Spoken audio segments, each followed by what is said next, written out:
The engines were finding life difficult. Workmen were mending the viaduct on the main line. The arches needed strengthening. The Fat Controller did not want to close the railway while the work was done, and so repairs took a long time.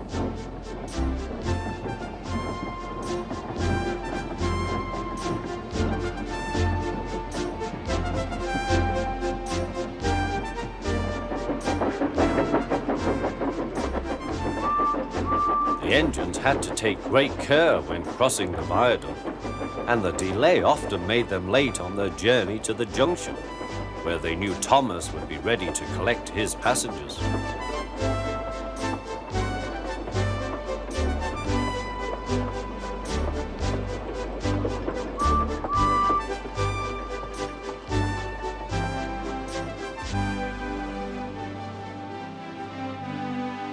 Thomas grew crosser and crosser. "Time's time," he grumbled. "Why should I keep my passengers waiting while Henry and James dawdle about all day on viaducts?" "Don't blame me," snorted Henry. "If we hurried across the viaduct, it might collapse, and then you'd have no passengers at all. What would you do then?" "Run my train on time, for one thing," retorted Thomas. He hurried away before Henry could answer. Bertie was impatient too. He was timed to arrive just after Thomas. His passengers found that instead of going straight from the bus to their train, they were kept waiting till Thomas arrived. Soon Bertie grew cross with Thomas. "Late again," he remarked, as Thomas panted wearily in.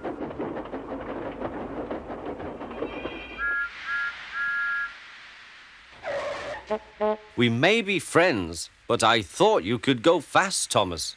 It's time we had another race. I reckon I could beat you now." Thomas let off steam loudly. "Rubbish," he hissed fiercely. "It's those mainline engines. They dither about on the viaduct and then blame the Fat Controller's workmen. It's just an excuse for laziness, if you ask me."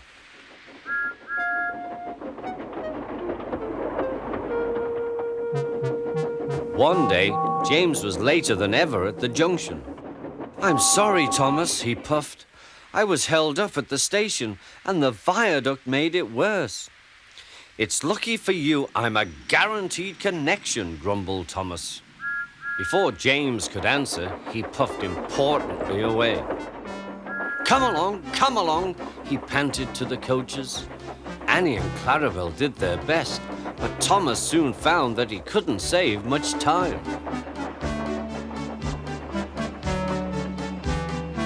Suddenly, Thomas saw Bertie ahead. His radiator was steaming. "What's the matter?" asked Thomas. "You should be at the station by now. You're late." "I feel dreadful," moaned Bertie. "All upset inside, and driver says he can't make me better." "Thank goodness you're late too.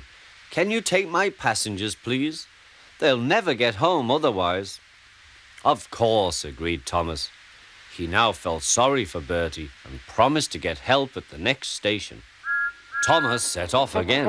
Already he felt much more cheerful, and Bertie's passengers, travelling in Annie and Clarabel, all reached home safely. When Bertie was better, he came to thank Thomas. "I am sorry I teased you about being late," he said. "That's all right," said Thomas. "I'm glad I could help. There are times when being late isn't such a bad thing after all." With a last cheerful greeting, the two friends went back to work.